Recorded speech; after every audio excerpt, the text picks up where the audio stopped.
Welcome back to the DDO tour guide. Today we'll be heading into the level 7 quest, the Tear of Dhakaan in House Fjarlin. Lots of extra XP in here from collecting the extra shards.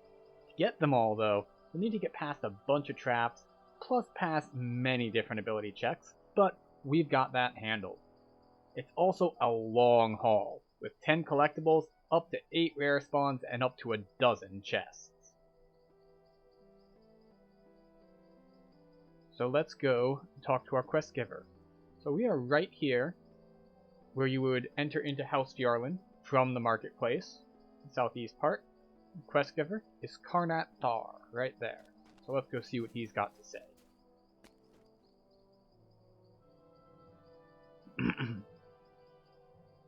Watch where you stand, you pink-hearted cringer. Do you think I want my view blocked by your coward's carcass? I need nobody's help, especially not from a puling, pestilent Shadarkai like yourself. Hold your tongue, you filthy kobold-brained nuisance, or I'll rip it out of your mouth and stuff it down your trousers. What? How? You have spirit. Why, you might almost be worthy to serve me in battle. I give you this challenge, hero.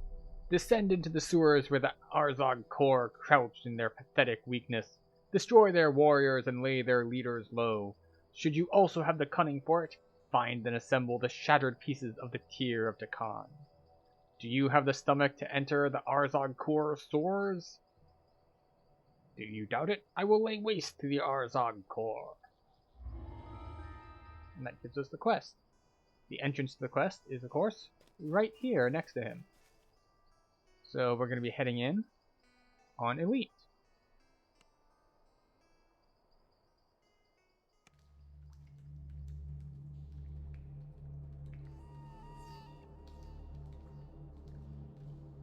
So we're going to need to pass a bunch of different ability checks in here, and we don't have the stats to do that alone. Fortunately, we've brought a friend to help. We have this strong and wise friend to handle the strength and wisdom checks we need, but he is actually not good enough on his own to do it. So we've put on our Kindred Pendant for augment summoning. You have to have it on when you summon him or he will not get the extra stats. We got him out. He gets the camp here at the beginning. We don't need him except to activate some runes later. But we'll put up our buffs. And head in.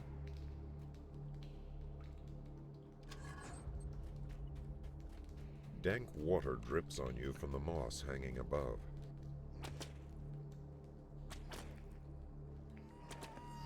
So we've already found our first trap. It's not a particularly dangerous one, as it is just a dark trap.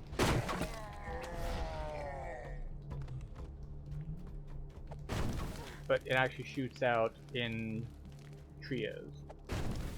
So you'll probably get hit by it, but it's not going to actually hurt you any.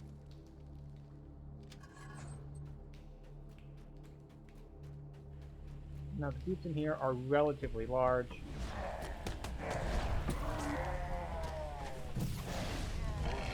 But we can take them down pretty easily. The optionals are to the left and right, and we can open them with these levers. This lever is this door and will bring us forward. But we're going to do our optionals, as always.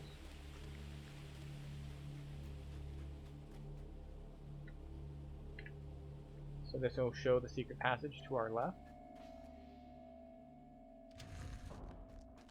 And you can see that in here we can't actually get to anything because there's a gate with a signal crystal over it.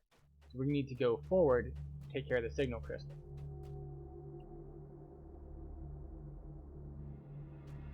Another trap, of course.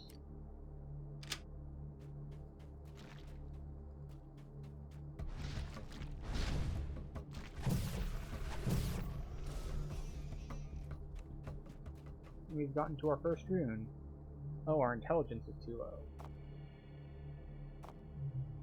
So we're going to swap to some ink goggles. Take care of that. Large banners on a cluttered altar dominate this room. It is clearly used for rituals. Now we've got our first collectible from the altar. And we have a lever here and a signal crystal. So that's going to open the gate that we saw earlier. So, head over this way. You'll note that this does not appear on the map as a secret passage. So you can't rely on like cheating by looking at the map. You have to actually search for the door. And we get our first shard of the Tier of Dhakaan. There are 6 of them, so that's 1 down. Next, we'll head to the other side, which is the east side. And again, we have traps. This time it's a spike trap through the floor.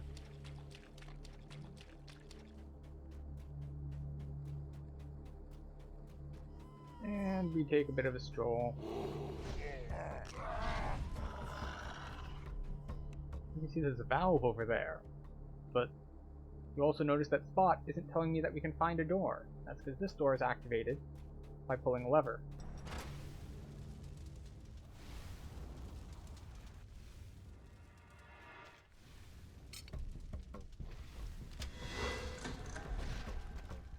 You'll also note that a gate and a door opened behind us. So you see that the wall opened that we were looking at, and that we're not trapped behind this gate, but it has a rune over it. So we can go forward.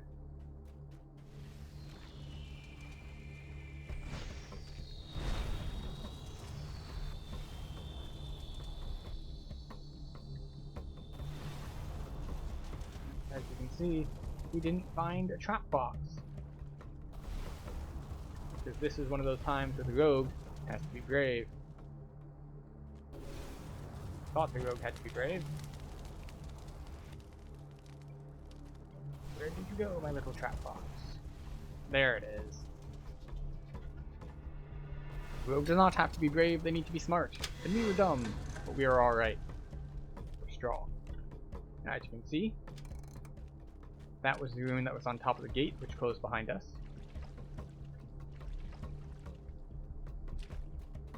So now we can get back out. Not only can we get back out, but with this passage open, we can go forward, find a rare spawn, get ambushed from behind, and oh look, a lever that we can't pull because we're too weak. Grab our hireling, give him some rage. As you can see, he has augment summoning on him, he's got rage on him. Pull the lever. Grab our second piece of the Tier of Dhakaan. And also, a chest for killing the rare spawn. It's not particularly rare, but, you know. We'll tell our guy to hold position again, because we don't need him yet. We will now go forwards. We cleared our east and west optional passages. So this time with this lever. Time delay door. Now this door has 2 signal crystals. No real tricks here. The valves to light said crystals are immediately to either side. Just steps ahead of you, an open shaft descends into water. Paths continue further to the north and west. So there's another collectible mushroom there. We're going to head west to this next optional section, because this is, again, not the way forward, the speed run. This is the way to another piece of the tier. Again, we see a gate, we see runes, we see a lever.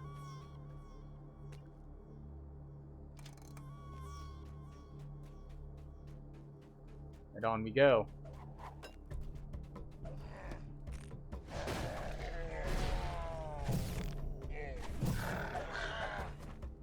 And down the shaft. From the bottom of the ladder, the sewers descend even deeper into the bowels of Stormreach. Now we jump down. You see that there's this valve with a green crystal next to it.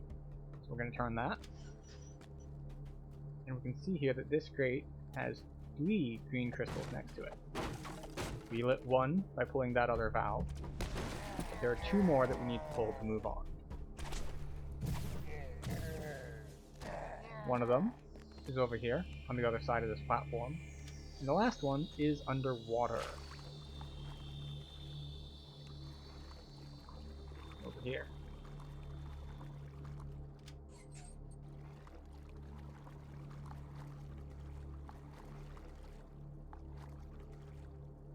Now with all of those pulled, we can proceed. It appears that you've reached a dead end. So once again, we have reached, as the Dungeon Master said, appears that it's a dead end. Except we have search.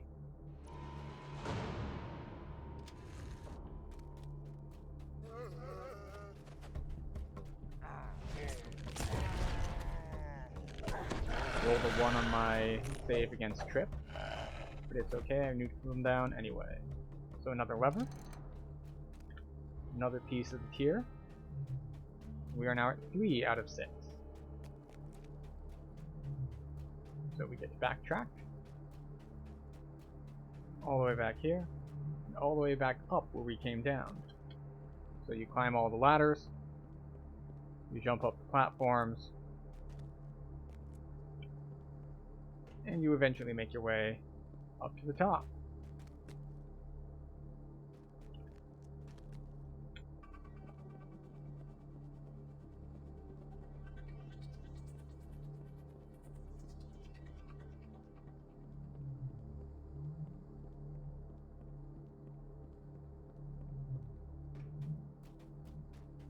And head back to the branching area. So, when we got here before, we could go forward or we could go left, but there's another option, which is to go down into the water.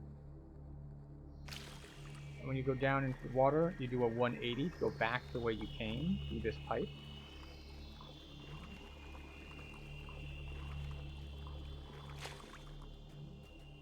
You emerge from the water to find a section of the sewers that seems better kept than the rest. Perhaps a shard has been hidden door. here. This time it's not for an optional. It's actually where the shrines are. You can see shrines in there. And you can see there's a gate with a signal crystal. Behind these chests, you see a lever. But the lever doesn't open the gate. You might be wondering, well, what opens the gate then?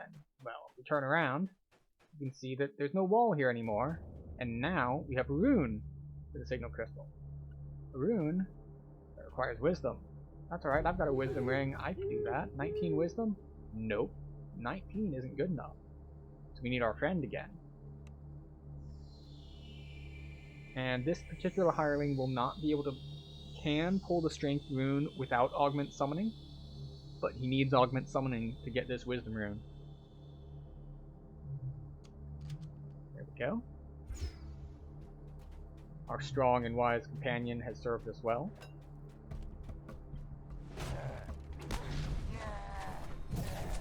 So as you can see, there is some verticality in this particular section.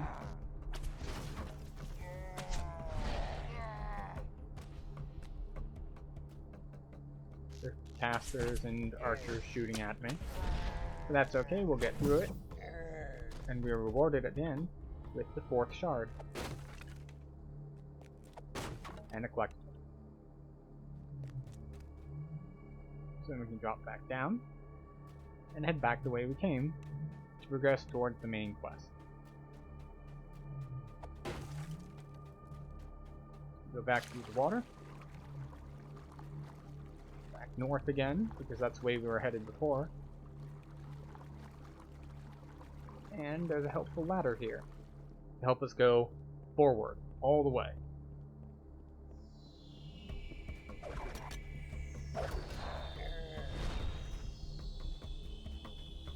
Moss frames the entrance to a large room with a lone bridge, the perfect location for an ambush.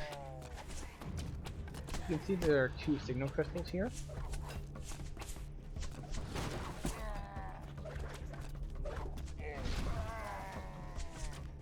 we need to pull 2 valves. Valve number 1 is here. If you have ranged spells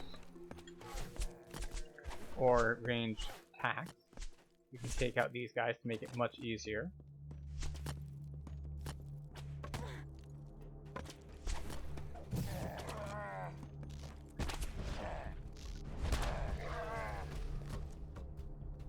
But these are the 2 valves you need to pull. As you can see, there's also a caster positioned here. We will take him out for completeness. Note that there's no ladder on this one. The ladder is on that side. You can also get up here. You see the ladder if you manage to fall into the water.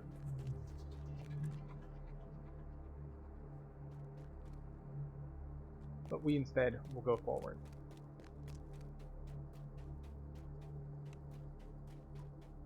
As you can see, we've got another orange name up here.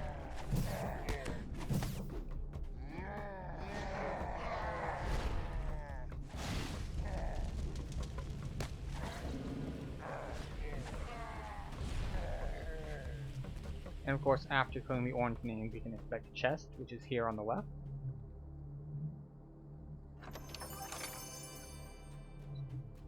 Straight ahead, there's this door that is closed, which is opened by this valve. Now this is not an optional, this is shrines. We don't need one right now. So we will keep going forward. Once again, we have a gate, controlled by the lever next to it. You round the corner to find another large room, this one filled with platforms. Like the other rooms, this one has a bunch of guys on platforms. And, like the room we had earlier with the green crystals, this one also has 3 green signal crystals. Which means we need to pull 3 valves. So, valve number 1. Valve number 2 is underwater, much like the other one. It's right here in the middle, as you can see on the map. We're right in the middle.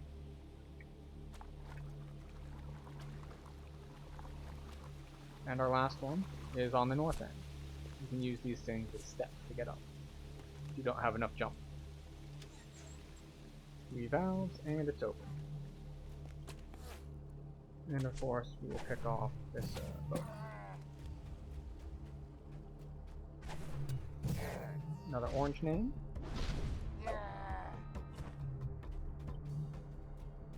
And another chest because of the orange name.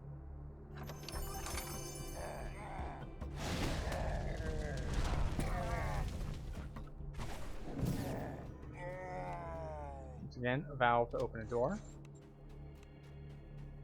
This time we have 2 levers we need to pull to go forward.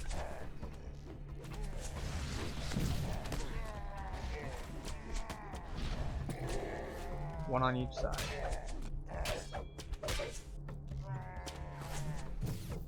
Now you can do this without killing the archers. If you take a good angle here where they can't shoot you. But you probably want to kill them anyway. Makes things much easier. And if you're not doing all the side optionals, there is a main quest to slay 100 of these guys. So, especially if you are not collecting all the various shards, it's beneficial to just go ahead and kill them.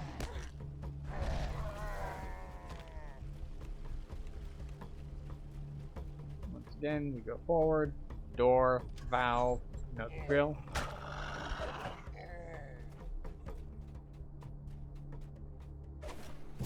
More orange names. More chests. A pipe waits at the end of this hall, presumably descending further into the depth.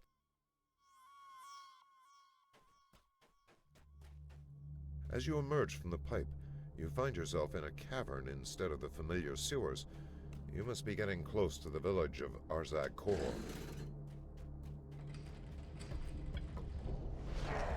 Again, more orange names.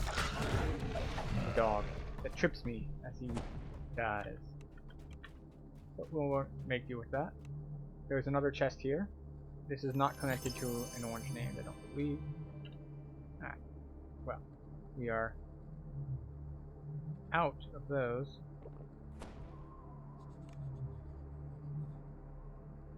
So let's just take care of some inventory management stuff. You don't need these scrolls. These scrolls are not useful.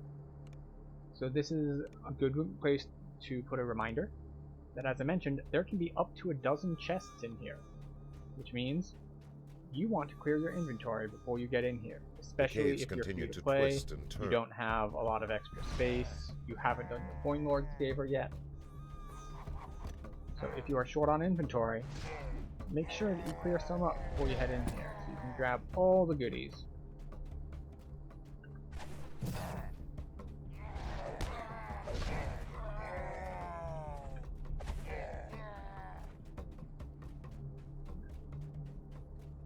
Again, this time we again have a crystal over a door, so we need to look for the way to open it.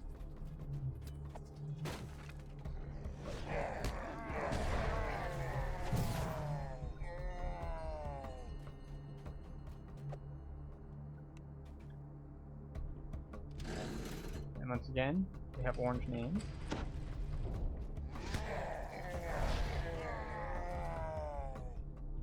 A single lever is mounted on the southern wall. It might control the door in the previous passage. Now note that the traps have not activated. Traps activate when you try to advance and pull the lever.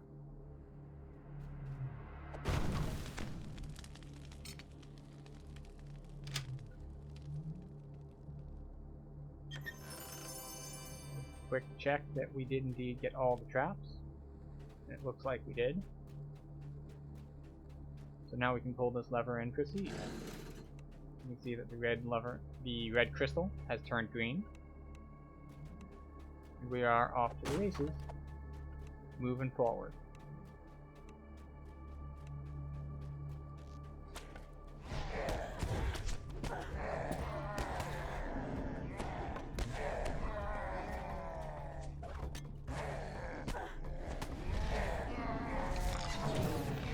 The tunnel opens into an expansive cavern. You have discovered the hidden village of Arzag Core. Now, within our hidden village, there's also a hidden shard of the Tear of Dhakaan. The Arzag Core city looms before you. It is dangerous to remain here. Now, what he means by dangerous to remain here is there will be constantly respawning mobs in this section. So, we'll collect our mushroom here, do our little bit of a jumping puzzle.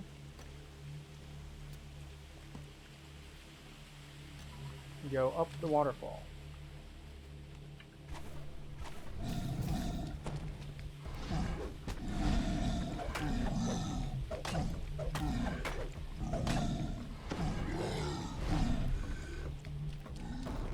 Another mushroom collectible. Another chest.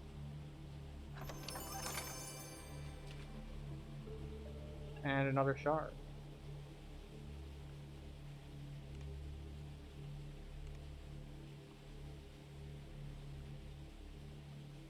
Drop some repair kits, drop some gems. Ah, my gem bag is full. That would explain it. Here we go. Shard number 5. The way forward, after our 2 collectibles and our optional there, is over this way. So you can try to clear everyone out, or if you've got it, you can displacement and trade, and then move forward.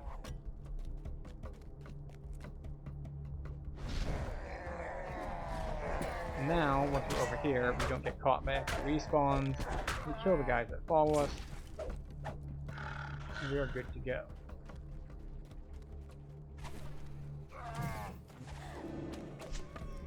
Now it's just the casters. But as you can see, there aren't any collectibles or anything in here, so there's no real reason to stay here.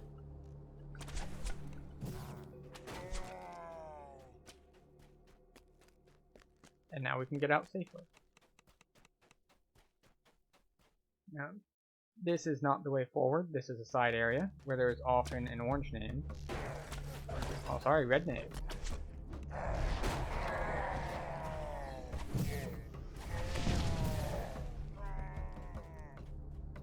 Once again, get another chest. And another trick for clearing inventory. We don't care about arrows. We don't care about bolts. We don't care about darts. We'll keep a returning one just in case we need to hit levers by throwing it. So there we go. A little bit extra inventory space there.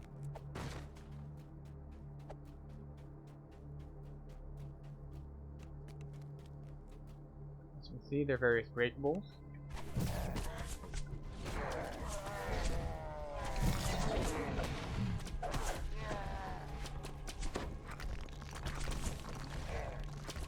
I'm going to run past the bowmen because the bowmen are less threatening than the casters, particularly these guys. Moonstone Shard. That is the last piece.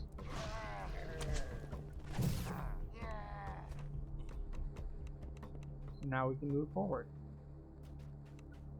Well, note that I'm not getting a lot of experience because I'm over leveled, but that just gave me 25 experience when I'm at a 99% penalty. So as you can see, that means that that is 2,500 if you don't have the penalty, which is a hefty chunk at these levels. Now behind this lever-locked door, third set of shrines. We again do not need the shrines, so we will be moving forward without them.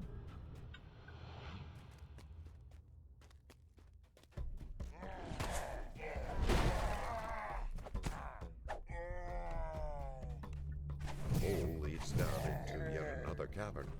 You must be nearing the heart of the Hobgoblin village.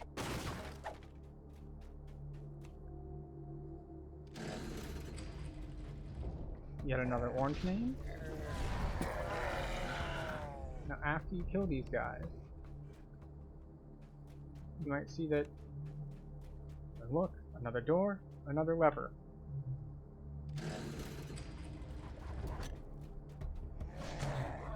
We can see that we had ads spawn behind us and jump down. That's normal. But now we have the boss. Kill the boss. And there we go. Even at minus 99%, we still got 10,000 XP. Because of all the things that added up. The first time bonuses, conquest bonuses, the ingenious stabilization bonuses. All of it adds up. So, you're talking like 20,000 experience from a level 7 quest. So it really is quite a good one to run. So we're going to grab the rest of our loot. And we're going to go see what our quest giver has to say.